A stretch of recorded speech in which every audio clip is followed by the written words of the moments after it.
Mr. Catholic no. Malapit na ang mahal na araw. Sabi ng ibang sekta, taon-taon na lang daw namamatay ang Diyos ng mga Katoliko.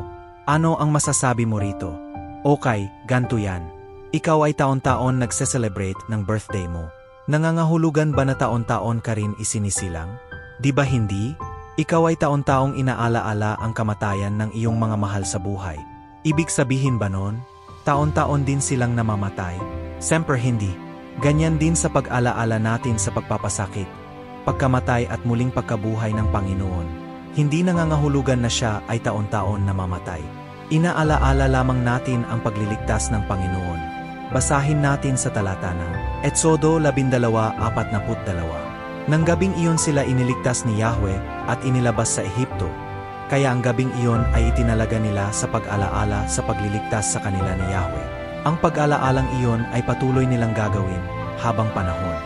Sa talatang iyan, inaalala ng bayan ng Diyos ang kanyang pagliligtas sa kanila sa Ehipto, na ginaganap nila taon-taon tuwing kapistahan ng tinapay na walang pampaalsa o Passover. At sa kapistahan ding ito, inialay ni Kristo ang kanyang sarili para sa ating kaligtasan.